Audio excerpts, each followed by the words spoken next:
So the purpose of today really is just reminding ourselves about the blessed month and making the most of it. Obviously, it comes once a year. It is the best month of the entire year. It is the only month where we actually fast obligatory. There are obviously voluntary fasts throughout the year. It's the only month we fast out of obligation. And we have a special prayer in this month, the Taraweeh prayer, which also carries lots of merit. And it's really it's a month where the floodgates of heaven are opened. The hadith says that when Ramadan comes, إذا جاء رمضان فتحت أبواب الجنة, the doors of heaven are literally opened. وغلقت أبواب النار, and the doors of hell are closed. وصفد الشياطين, and the devils are chained up. So the entire month, when Maghrib hits on the first night, let's literally think of the doors of heaven opening up, and inshallah all this mercy and blessing coming down. And we have to be receptive. We want to be, inshallah, of those people who make the most of it. Now, one thing I would caution people is on, we're human beings. We get excited, and obviously that's quite a natural emotion to have, to be excited about Ramadan. But what happens sometimes is that we, in our eagerness, we sometimes don't pace ourselves properly. So it's like anything. If you're doing a marathon, you don't sprint the first whatever mile or whatever. You just tire yourself out. You have to pace yourself. And I think year in, year out, we sometimes don't realise that we fail to pace ourselves properly. So preparation is everything, and inshallah we want to make sure that we are not only benefiting from Ramadan, but we don't almost, like you could say, peak too early. You should pace yourself, so you slowly ease yourself into the first week, and then as you progress, and what you want to do is last 10 days is that's where you want to really go for it. And so what happens with many people is that they start off with lots of zeal. The first couple of nights of Ramadan, people are hitting the mosques, and obviously then lack of sleep. Obviously, if you're not used to fasting, fatigue kicks in, and people start to dwindle off kind of in the middle of Ramadan. And so that towards the end, you're kind of tired. And so we want to make sure that we try and pace ourselves as much as possible. So yes, of course, we want to make the most of the month. We want to get as many blessings, but at the same time, we don't want to burn ourselves out too early. So this is an opportunity just for people to ask any questions they may have. I've got a question here. It says, Salam, I have a question I was hoping I could get answered tonight. And honestly, I suffer from severe anxiety. I'm really weak at the moment. I can't sleep. Also, I am the mother of 2 young children. I'm currently on herbal medicine, which needs to be taken 4 times a day. In this situation, am I exempt and make up fast when I'm better, Insha Allah? So, I think this type of question, whether you're exempt, you're not exempt, you should ask a doctor. I mean, in fact, when you have these kind of questions where you're trying to figure out should you fast, should you not fast, there are 3 factors that you've got to look at. First of all, well, there's 2 things. Will the fasting make you worse? So will it make your condition worse? Or will it won't make it worse, but it will delay your recovery. Okay, so if your recovery was 2 weeks and you fasted, it made it 4 weeks. So in both situations, you are permitted not to fast, and you can make up the days later, especially like say when the days are in the winter, when the days are short. But in making that judgment call, you have to rely on something. It has to be based on something. So there's 3 things it can be based on. Number 1 is a past experience. So say, for example, last Ramadan, this lady fasted and it made her ill. Okay, so she knows that, okay, if I fast in this situation, it will make me ill. Or she knows I can fast one day and then miss a fast one day. So you should, from past experience, basically. Number 2, which is probably the recommendation we would have, is to speak to a doctor. And alhamdulillah, we had this discussion ourselves in iSyllabus, and we have students who have studied the fiqh of fasting, the rules pertaining to fasting, and so on, I believe Tuesday, if you keep an eye on our social media, I think on Tuesday we'll be joined by some of our students who are also in the medical profession and are used to dealing with these types of questions. And because the question is very person specific based on their their situation, it's always best to get a medical opinion. So these are students who are very competent in giving an answer like that, and they'll inshallah be doing their own live on Tuesday. So if you've got any specific questions about whether you're debating, should I be fasting, should I not be fasting, they are the people to direct that to. And when I get questions like these, I direct it to them, because it all depends on that person's specific issue and situation. Salam Sheikh, I live in an area that's quite dangerous at night. I may be able to go Tarawih, but but chances are it'll be 8 rak'ahs, because he prays 8 rak'ahs. So to keep safe, I'd rather pray 8. Yes, safety is important. So I would say to you, for your situation, if you're going with your neighbour and you need to go back with your neighbour, no problem. Pray 8, and when you come home, then you can do the remaining 12 yourself. Okay, so it doesn't mean that you don't do the full amount, especially if you've got time, you've got energy.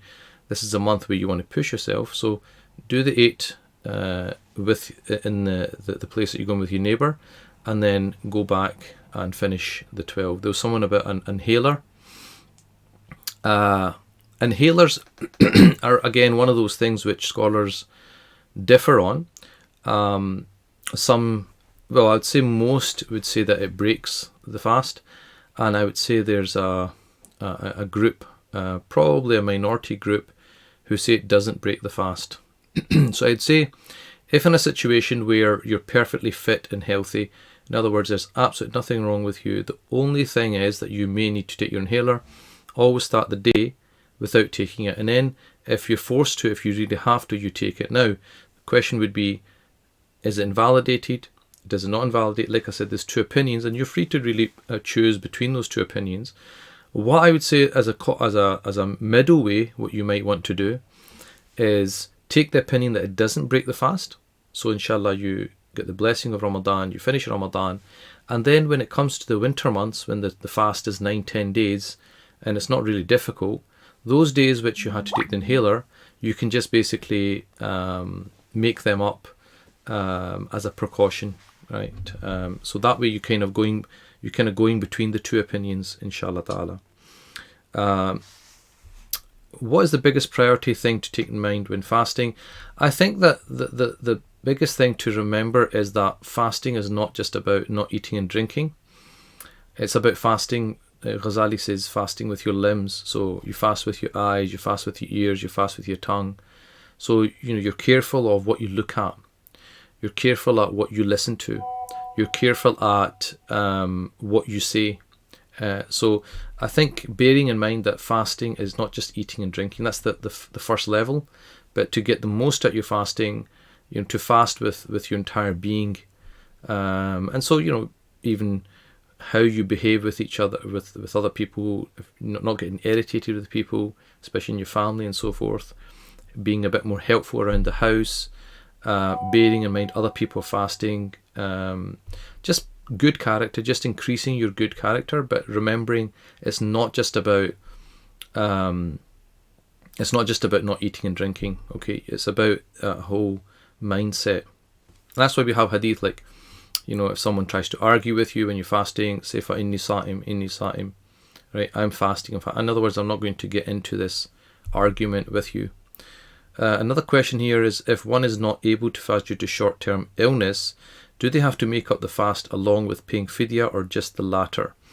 If it's so fidya, which is feeding a poor person, works about £4 or £5 a day.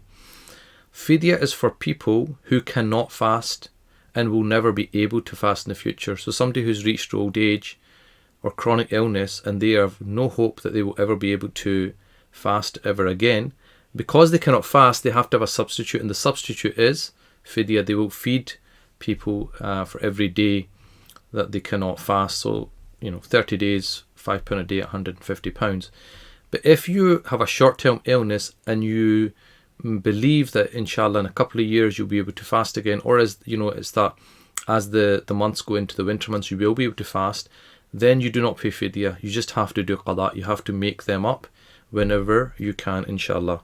Can you please clarify about women and reciting Quran during menstruation, not touching the mushaf but reciting Quran from tablet or phone, as I came across a hadith in which some scholars agreed and allowed this, Imam Malik.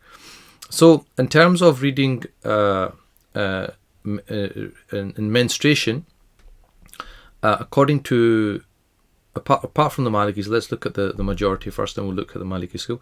So the majority basically said that if you're menstruating, you cannot touch the mushaf and you cannot recite. Okay. People always mess up their sleeping schedule. Any tips? Okay, we'll get into that in a minute.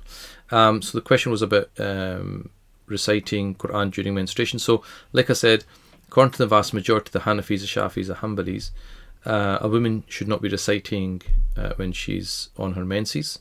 She can do any type of dhikr. She can read the Quran with her eyes. She can listen to the Quran, but she doesn't articulate it. Recitation is when you articulate it. But if you're just kind of in your mouth, kind of doing it, that's not recitation. So that would be okay. But if you articulate it, yes, that would be then not permitted according to those schools. As for touching a tablet or phone, again, this is a contemporary issues.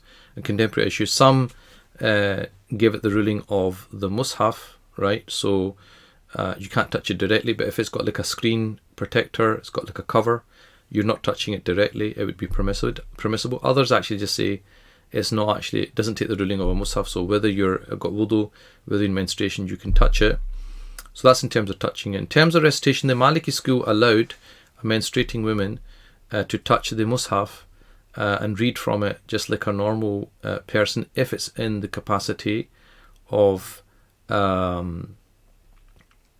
teaching and learning. So if you're in a teaching or learning capacity, then it would be absolutely fine in the Maliki school, inshallah ta'ala. What was this question about?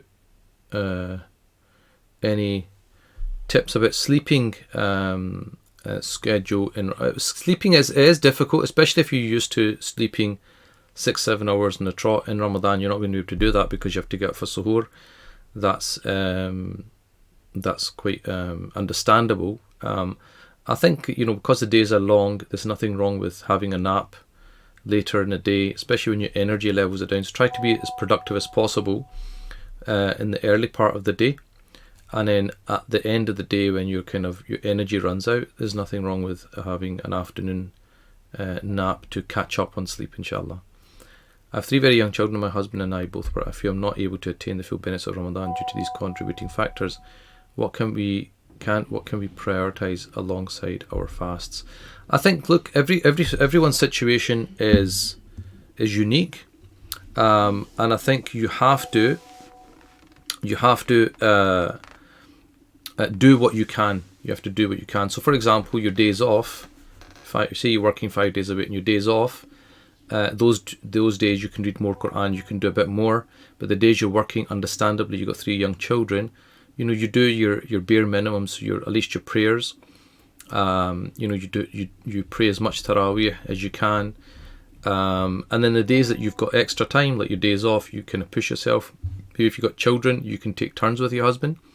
For a couple hours, you go and do whatever you need to do. I'll look after the children, and vice versa. The other thing is also consider taking time off during Ramadan. So people have annual leave. If you take off a week, that's 5 days, and then 2 weekends, and by either side it's 9 days. It's like a third of the month. So that's also something that you can look into, inshallah ta'ala. A few more questions here. It's quite a few actually, subhanAllah. Islam, a question. Many years ago I broke my fast during Ramadan intentionally but without knowing the ruling. My local imam said at the time that I was ignorant at the time and I would have to make kafara. Is this correct, or would I need to fast 60 days? Jazakallah. So this person who's asked that question, can you just clarify? Well, I'll give you the answer, and then if you in the Hanafi school, if you hadn't made the intention at night time, in other words, you intentionally, you made an intention that tomorrow I'm not going to fast. Like I've got, I don't know, I've got football on or something. I'm not going to fast tomorrow. So you never actually even made the intention to fast.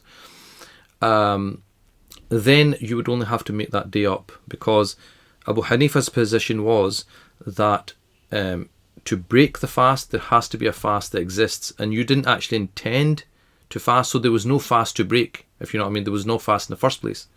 So the fast didn't actually exist to actually be broken. Whereas kafara, the 60-day thing, is when you are fasting and then you intentionally break the fast. So it would depend on your situation. If you're the type of person that can bang out 60 days of fasting and say December, November, you're fit and healthy, there's nothing wrong with you, you can easily do it, or it's not too difficult, I would say, you can take that 60-day opinion if you had fasted that day and then intentionally broke it during that day. But if you didn't actually intend to fast the next day and you were eating and drinking, then you can take Abu Hanifa's opinion that only you have to make up that day and not the 60 days. And according to the Shafi school, the 60-day penalty is only if the fast was invalidated through marital relations. If it was just eating and drinking, you just only make up that day. So depending on your situation, if depending on what you did and how you did it, I would give you a different answer. So those details are missing. I don't know, so I can't give you an exact answer. But that's, if you can work out from what I've said, inshallah, you can work at the answer. If it's not clear, just ask again, inshallah, with more details, and we'll try and answer it. What about taking the lateral flow test during fasting? I think we've had this question before. If you're just sticking up your nose, inshallah, that's not going to break your fast. People always mess up this way. It's okay to hold the Quran to follow the imam during Tarawih prayers. Only in the Shafi school. In the Shafi school you can. In the other schools you cannot, because it would be too much. It would be excessive movement, and it'd break the fast. So it'd break the salah, break the prayer. So in the Shafi school you can hold a mushaf and follow the Tarawih. In the other schools you can't. Now, if for example you're a Hanafi and you find it really difficult to follow, and you find it easier to look at the mushaf, what you would do then is that you would just, when you pray the actual Tarawih prayers, make the intention that you are going to follow the Shafi school, and the only thing you'd have to really remember doing that is to read the Fatiha behind the Imam. So when the Imam reads the Fatiha and says Ameen, you'd have to read the Fatiha, because it's fard for the Shafis, and then you could take out your mushaf and follow it. And if you're a female, you'd have to just additionally cover your feet, because that's considered awra, the nakedness, in the Shafi school. And you could do that if you find that gives you more connection to Allah subhanahu wa ta'ala, because it's down to quality, inshallah. If we are diagnosed with COVID, should we still fast if we feel okay, or is it best to not fast to make sure we feel better for future fast? Whether it's COVID, whether it's any illness, it doesn't matter whether it's COVID or any illness, like I said before, is the fasting going to make you worse? Is it going to delay your recovery? If it's one of those two things, and it's based on either past experience or from the advice of a Muslim doctor, then you can choose not to fast. So I would say that question, please ask that to our medical students who will be doing the live on Tuesday for a clearer answer, inshallah. When reading Quran, do you need to read out loud, or you need to read in your heart? Recitation is to hear yourself. So tilawa, by definition, is when you hear yourself. There's also merit in just looking at it and reading it with your eyes. If you're fasting and your mouth gets dry and you get tired, just want to read it with the eyes, it's fine. But if you articulate it, then you'll get more reward, inshallah. Any tips for pregnant women and those nursing? That's a good question, and I think that one again is more suited for the Tuesday discussion, inshallah. Let me just see if there's a few more here. just stay in after Taraweeh until Suhoor time. I don't know what the question there is from Hiba. Let me see. Do you need advice for managing anger during Ramadan, especially in the context of managing young kids? I think what you should remember in whether it's in Ramadan or outside Ramadan, that is an issue. And how you behave with your children. Remember, everything you do, you're teaching your children. So if you cannot manage your anger, you're going to raise children who cannot manage their anger as well, and that'll create problems for them in their later life. So you have to, it's just basically self-discipline. You have to, when you feel anger, you need to control that anger. If that sometimes means you need to, go and make yourself a cup of coffee or whatever it might be to calm yourself down, you need to do that. And realize that remember, you're going to be held accountable by Allah subhanahu wa ta'ala for how you behave with your children. So if you take out your anger on children who don't have any power really, and remember, before the age of puberty, they're considered to be not accountable, and according to lots of scholars, they are a type of friend of God. They're a wali. So if you take your anger out in them, that's a type of oppression and a type of abuse, which you are answerable for on the Day of Judgment. And also, it's a form of oppression. So you're oppressing them, and they're also close to God. And we know that, hadith about if you're oppressive to a friend of Allah, then Allah subhanahu wa ta'ala declares war on you. So this is a very serious thing that you have to really look into. Your anger. If you've got anger issues, you should get some help for that, because it is it's very unfair, and it's oppressive, and it's abusive to take out on young children. Children are going to be children.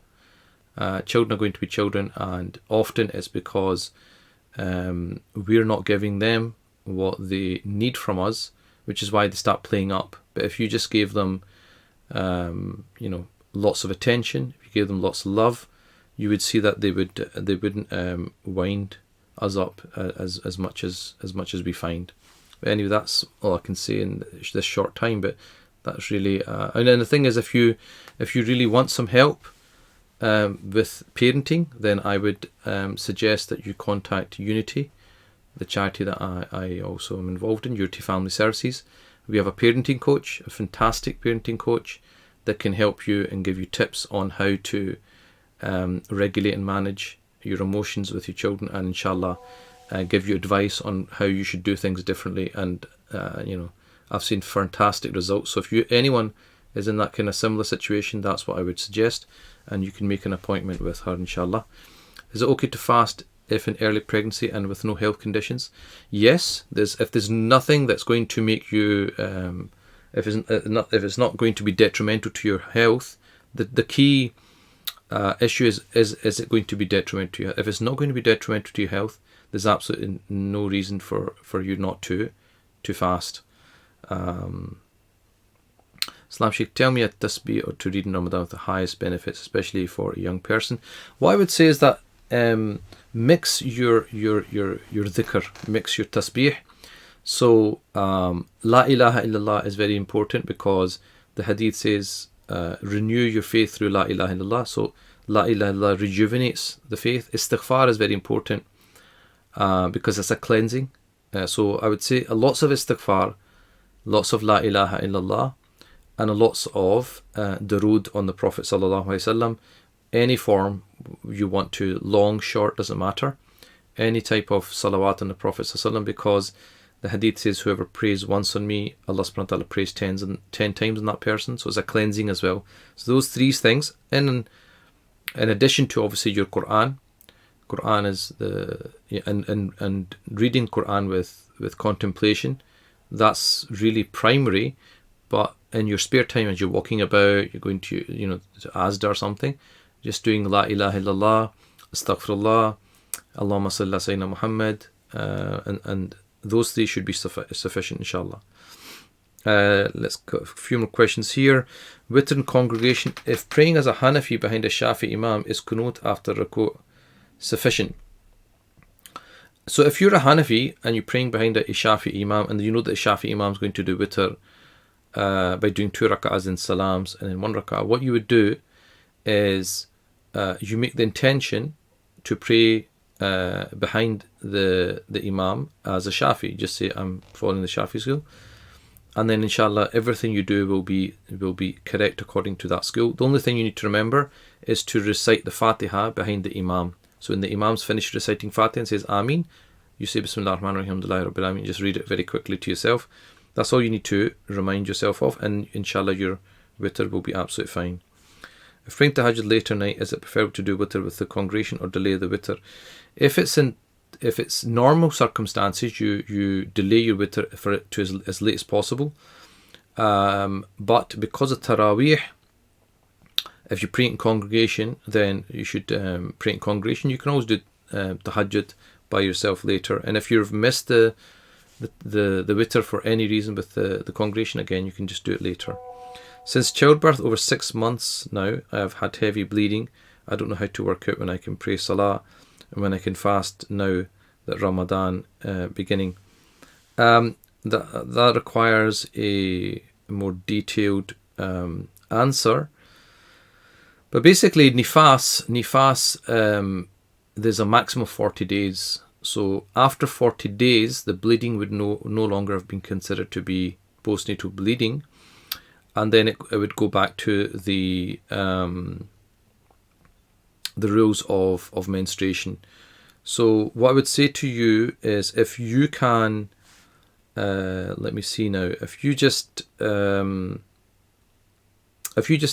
on Instagram, just send a message of your situation in detail with an email, and I will ask my wife to look into it and answer and give you an answer, inshallah. Instagram, okay, we've done that one. Yeah. Every Ramadan I get highly anxious, obsessed and paranoid that I may have broken my fast. I do have an anxiety disorder. I spend the day if I accidentally broke my fast. No, just ignore that. Just completely ignore that. That's just, that's just whisperings. We ignore that kind of stuff. Unless because of the kind of condition you've got, you're going to think that anyway, right? So you have to assume that you have done nothing to break your fast, unless somebody can say to you, unless someone comes to you and say, I saw you eating, and someone comes and says, oh, I saw you do this, or I saw you do that. If you don't have that, then inshallah, rest assured, inshallah, that you've done nothing to break your fast. The end of suhoor is at 4:25 on the first fast, and sunrise at 4:41. As the fast progresses, suhoor is 1:47 and sunrise at 5:25.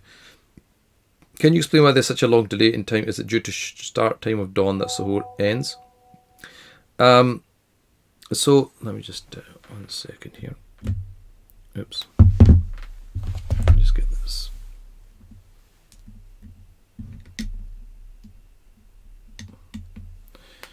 Okay. Yeah. So I mean, this obviously there are different timetables. Basically, it's I don't think it gets to 1:47 at the end. I think it's 2 o'clock or something.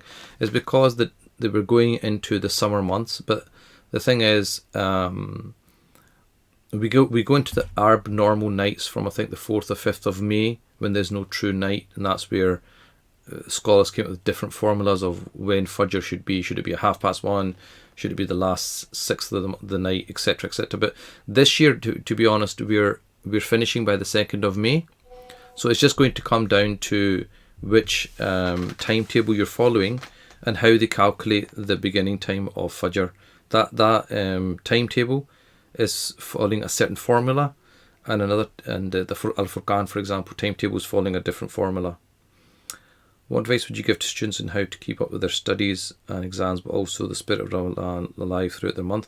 Remember, yes, Ramadan is a month of Quran, but it doesn't mean that the other things you're doing are not important. So studying, make the intention that your studies are to enable you to earn a halal living, to contribute and give sadaqah to the ummah, etc. So then that in itself becomes an act of worship, you see. So your studies are also a type of act of worship, inshallah.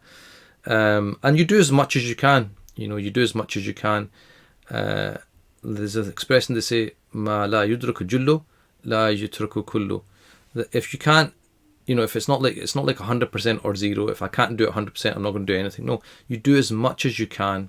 So obviously, if somebody's working 12-hour shifts, or somebody's got 20 exams in Ramadan or something, that's very different from somebody who's taken 3 weeks off work.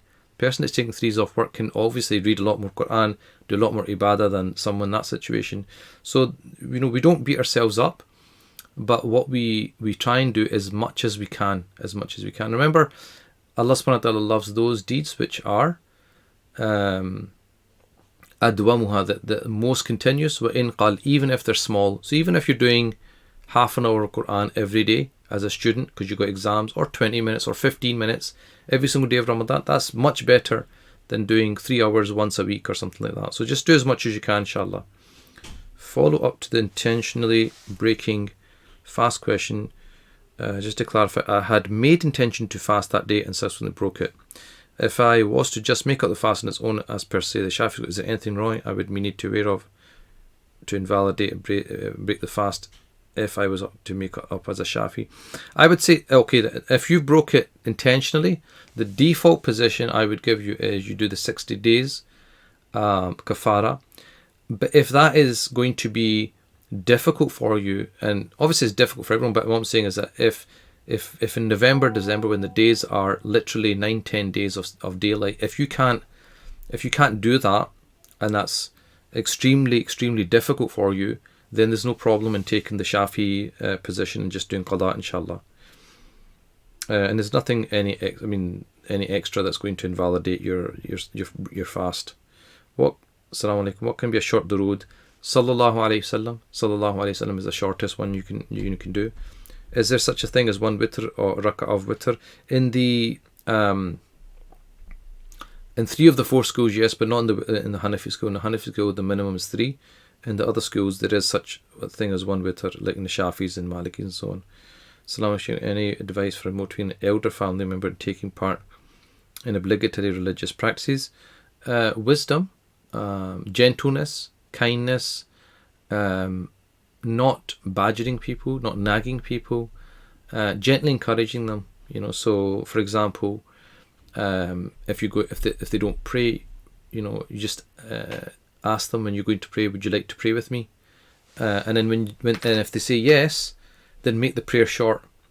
Don't make the prayer really long so they're like, oh my God, make it really short so they don't feel it difficult. So try and make things easy for them.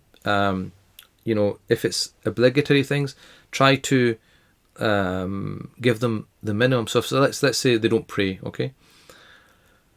So Isha, rather than saying, well, you need to pray 4 sunnahs, then you need to be 4 fard, then you need to pray 2 sunnahs, then you need to do nafil, then you need to do 20 tarawih, then you need to do witr, right? You just basically say to them, look, just do your fard, just do the fard, and read as much tarawih as you want. When you feel like if you feel like going home, go home. If you feel tired, just go to the back of the mosque, lie down, listen to the Quran. Make it easy for them. Make it as easy as possible for them. What is the ruling on women who have irregular periods? That's a very difficult question to answer without teaching a lesson. Basically, we have rules in menstruation law, and there's a way of calculating it, and any bleeding which is out with that period is considered irregular bleeding, but I can't really answer it without really giving a proper lesson on it. So you'd have to ask somebody who studied, inshallah, maybe a local imam, or there's like some websites like Seeker's Guidance have some good answers. Looking for the answers on those kind of websites. Is it okay to sit in a chair to perform Tarawih prayer in congregation if one is very tired? If you're tired, you can sit in the tashahhud position. Like the way people sit in nafil on the floor. You can sit not on a chair. And a chair you only sit if you can't do sajda properly. But if you're physically fit, but you get tired, you need to stand for the fard and you need to stand for your witr. Every other type of prayer in between sunnah, tarawih, you can sit. You get less reward, but you can sit in the tashahhud position, the final position of your salah. You just get less reward, but inshallah it's totally valid. How's it best to keep your oral hygiene during Ramadan apart from using a miswak? Remember that the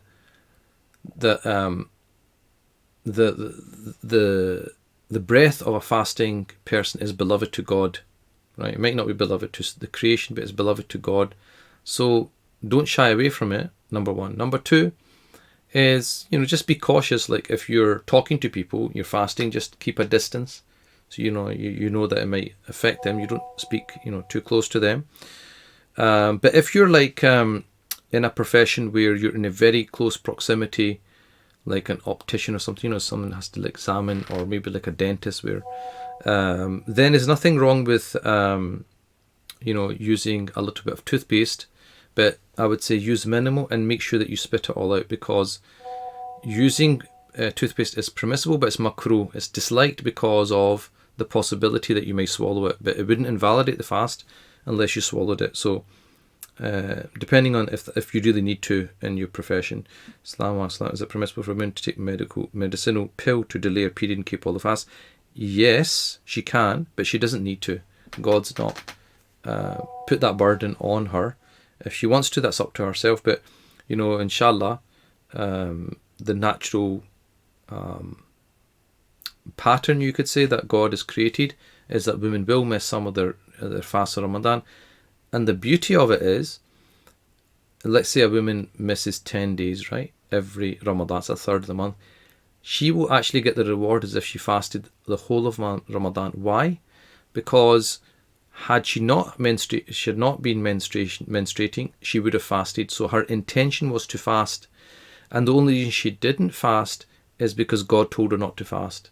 So out of obedience to God, she did not fast. And therefore she will actually get the reward. She doesn't miss any reward in any shape or form. And then you can make up the days later in Shawwal, the 6 days of Shawwal. You can make a double intention. So say you miss 6 days in Ramadan, in Shawwal, just make the intention of qada and a secondary intention that's for the 6 days of Shawwal, and inshallah you'll be covered. Or you do it in the winter months when the days are small. Performing 60 days kafara fast, does that cover the one's broken fast or all previous broken fasts? One kafara will cover all broken fasts of the past. You don't have to do a separate one for each one. Bismillah.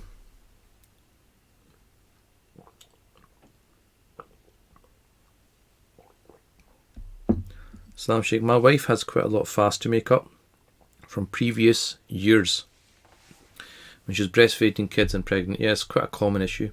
She tries to make them up in winter, but this is very difficult. Any advice? A lot of women are in this situation. The only way you can do it, to be honest, is to try to make them up in the winter and not delay. You see, what happens is you think, okay, it's like dieting, isn't it? I'll start Monday. But to actually just make it a habit, like for example, say when the clocks change in October, the days become short, just say, okay, I'm going to do Monday, Thursday. I'm going to do Monday, Thursday for the next 4 or 5 months until the days get long again. And every Monday, Thursday, that's 8 in a month. So November 8, December 16, January 24, February 30. That's 30 just by doing a Monday, Thursday. So I got a new full-time job starting next week, but I worry about the impact of spending 8 hours a day on my laptop. Any advice?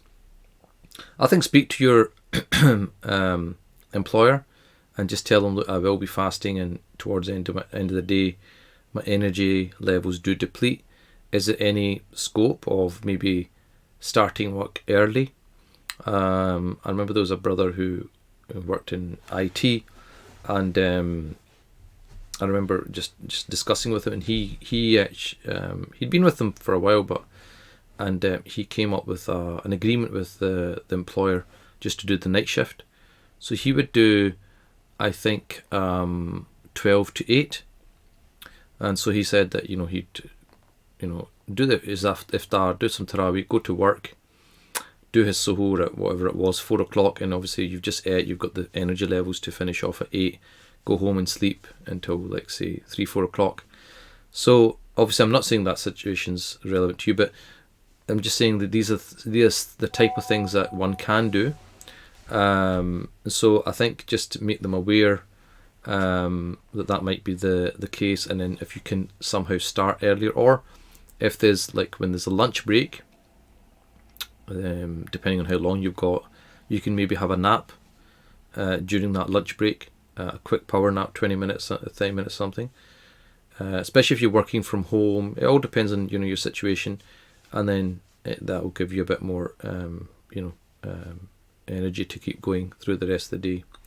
Can you pick and choose what school of thought you follow throughout the day, month, year to make practicing Islam easier? Generally, you should follow one school, but you can on occasion follow another where there is a hardship. So you've probably been seeing how I've been answering questions. For some people, like, if there's an opinion which is easier, but if it's going to cause hardship for you, you can, but you need to just know the ins and outs of how to follow that position through a scholar usually.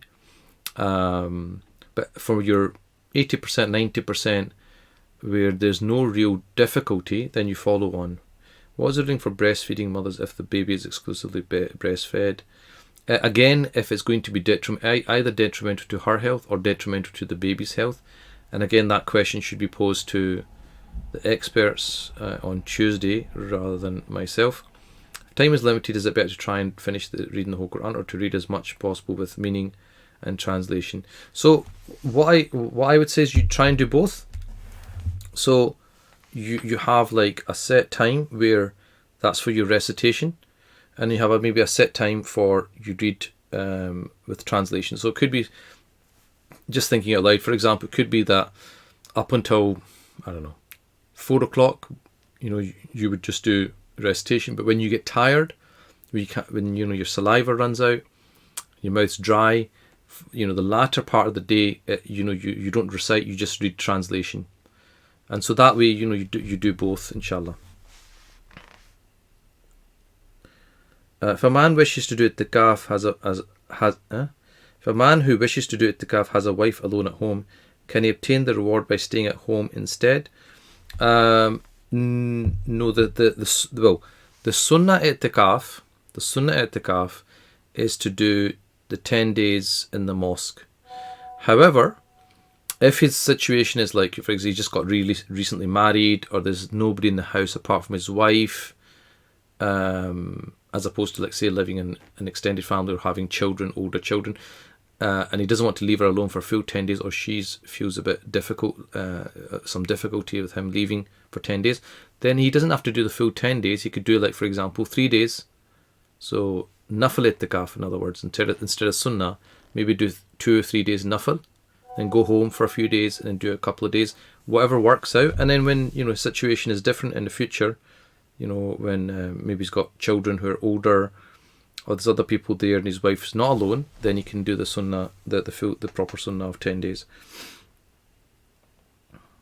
If you have make up fast from previous years, but during winter when you're making up the fast become unwell, do you just keep doing them until all are made up?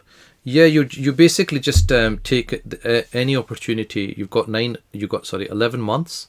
You don't have to do them winter. I just said winter because the days are shorter. But if you, for example, are susceptible, to winter influenza and things like that, and tend to get ill during the winter, then you might want to do it during the year as well. So you just basically use the 11 months that you've got outside of Ramadan to make up your fasts. Someone has had a heart attack just a few months before Ramadan and doctor has advised not to fast this year due to the medication. How can he make up the fasts? He needs to speak to his doctor. If the doctor's saying don't fast this year due to new medication, but you will be able to fast in the future, then he will just make the fasts up in the future. If he's saying no, you're no longer ever going to be able to fast ever again, then he would pay fidya. So depending on what the doctor's advising him. Salam wa salam. Is there any difference in feeding fasting people, example local students that come to our masjid? Or should I send the money to feed the poor fasting person abroad? Is the reward any different? You have to feed a poor person. A poor person is somebody who doesn't have the nisab for zakat. In other words, don't have enough wealth that they would give zakat, right? So if they're in that situation, then you feed those people. Now, you can do it abroad. You can do it here. It doesn't matter how you want to do it. There are refugees. I was speaking to one of the brothers the other day. There's the refugees that have next to nothing here, Muslim refugees. So you can definitely give the money to them. Absolutely, there's nothing wrong with that. And obviously, from some aspects, it's much better to look after the poor in your own locality first, and then it goes out to other people. Dealing with extreme fatigue, taking several naps during the day, even whilst working. Very anxious about fast because of no caffeine water, but also guilt from sleeping when should be doing ibadah. I would say, look, if you're getting extreme fatigue, you're having to nap several times during the day, then, again, everyone's situation is different, everyone's body is different. You do what you can, right? There's no there's no reason to feel guilt. You make dua, you try your best, but for example, it says very anxious about fast cause of no caffeine, water. So there's simple things the simple things that we can be doing. Like, for example, I also drink coffee, and what I tend to do is this month of Shawwal, I start cutting back on the caffeine and the tea slowly, because I know if I keep at this rate, when Ramadan comes, I'm going to feel it. So you basically, like, if you planned ahead, you basically cut the caffeine down, so that when Ramadan comes, that you don't feel it as much. So there's simple things like that we can do, and also obviously drinking plenty of water at iftar time, at tarawih time, at suhoor time, making sure that your water levels are up as much as possible. But if you're suffering from extreme fatigue, don't beat yourself up about it. Just do what you can, inshallah. Can I give zakat to people who are very far away from the nisab but are struggling? Who are far away from the nisab but aren't struggling with food? I'm not sure what the question there is, but if zakat you can give to people who don't have the nisab. Okay, people who don't have the nisab, even if they're not struggling with food, they may have food, but they have like next to nothing in terms of savings. So depending if they're zakat eligible, they don't have nisab, you can give zakat to them. If a person has broken a fast during a few Ramadans, is one kafara enough? Yes, it is. What's the best time to do dhikr, morning, evening? Both morning and evening. Is the ruling different for people who are suffering from depression if there's no deterrent to health keeping them? It shouldn't be. If there's nothing stopping them from fasting, there shouldn't be. If in doubt, like I said, you can speak to our medical students on Tuesday, inshallah, for more details. Where are we? Does bleeding from gums cause the fast to be broken after tooth removal? If you swallow the blood, yes, it will break the fast. So if it's not necessary, leave the dental treatment until after Ramadan, unless it's obviously an emergency, you need to get it removed. But if the blood was swallowed, yes, it would break the fast. They say if the saliva is red or pink, breaks the fast. If it's yellow, it doesn't break the fast if you swallow it. Salam, the saliva I'm talking about. Salam, I am a parent carer for a child with profound learning disabilities and autism. At times I find it fasting very difficult and challenging. He's my number one priority. However, I feel extremely guilty for not being able to give time to reading Quran during Ramadan. See, the thing is, look, the thing is, Allah subhanahu wa ta'ala has made lots of different ways or different, let's say, different types of good deeds. Okay, so reading Quran is a good deed, reading Salah is a good deed, smiling at your brother or your partner or your children is a good deed, looking after children is a good deed, looking after your parents is a good deed. All of these things are good deeds. Okay, but for some people, depending on what situation Allah subhanahu wa ta'ala puts you in, there might be some action which is more beloved than another action. So let's just say a student of knowledge, right, who's studying, for that person, studying a book of fiqh might be more beloved to God than that person doing lots of nafil fasting or nafil prayers. You see, because that's where Allah's put him, and that's more important than that other thing for that time period of his life. So in this situation that Allah's put you in, He's given you a child with learning disabilities and autism, which is very difficult, it's very draining, it takes a lot of energy.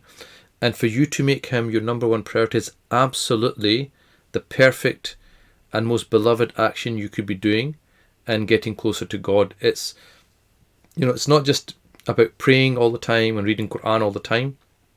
It's what a responsibility God has given you at that time and fulfilling it to the best of your ability. And so for you to make that child your number one priority is absolutely the correct thing. And what you're doing with that child is ibadah, right? You're getting rewarded for what you're doing with that child, and you're fasting as well, alhamdulillah.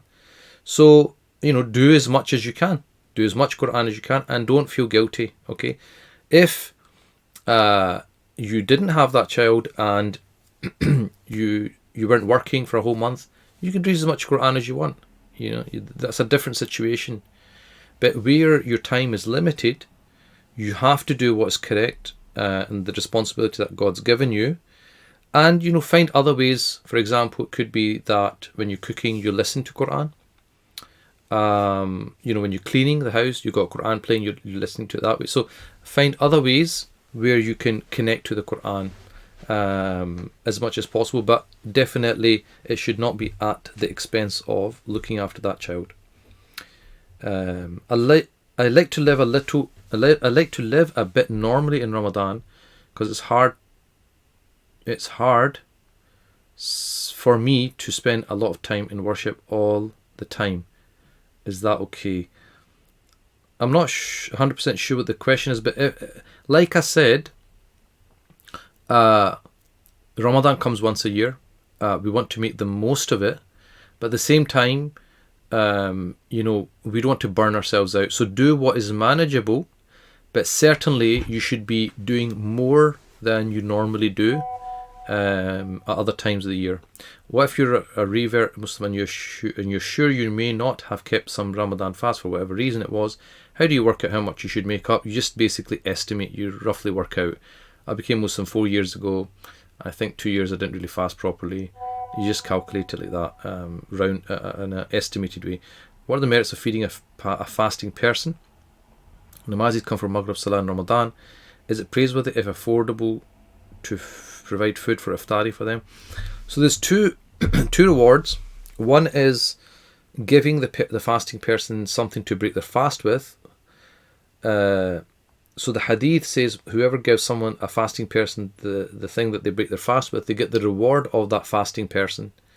Then on top of that, if you feed them their iftari, you get the reward of feeding them as well. So there's lots of reward, and if you can afford it, absolutely, that's a easy way of gaining the reward of that person's fast, inshallah. And we've got a couple of minutes left before we finish. So the last couple of questions, like I said, any questions which are outstanding, if they're medical related, whether you should be fasting, are you exempted, you can ask them on Tuesday, inshallah. And if there's anything that is related to, like, in terms of Islamic ruling, like for me, you can message us through Instagram or through or put a comment in the Facebook comment. So I'm going to read the last question here. Will you be running daily translation of the Quran during Ramadan? No is the answer. I think Sheikh Ridwan is going to be doing something. Sheikh Ridwan is going to be doing something on Radio Ramadan every day iftar. He's going through one of the surahs. I'm not sure which. I think Surah Rum he's going through. I did do a short tafsir on the Quran, which is on my YouTube channel, which you can follow if you would like to. But I won't be doing like a live daily translation. So that takes us to the end of our session, inshallah ta'ala. Thank you very much, everybody, for joining me. I hope that there was some benefit in this, and hopefully this will be a great Ramadan for everyone, a month of openings and blessings and closeness to Allah subhanahu wa ta'ala. And you know, however many Ramadans Allah subhanahu wa ta'ala has written for us, we want to make the most of them. And the whole month is basically there for God to forgive us, and to have mercy on us for you know, the smallest of actions. So never belittle any action. Like hadith says, never belittle an action, even to smile at the face of your brother. So inshallah, everyone hopefully has a good Ramadan. I think I will be doing a couple of radio programs in Ramadan. It'll be on our social media, inshallah. But inshallah, have a great Ramadan, and keep me in your du'as. And may Allah subhanahu wa ta'ala bless you all, and thank you for joining me this evening. Wa sallallahu ala Sayyidina Muhammad wa alihi wa sahbihi wa sallam taslim kathira. Walhamdulillahi rabbil alameen. Assalamu alaikum wa rahmatullahi wa barakatuh.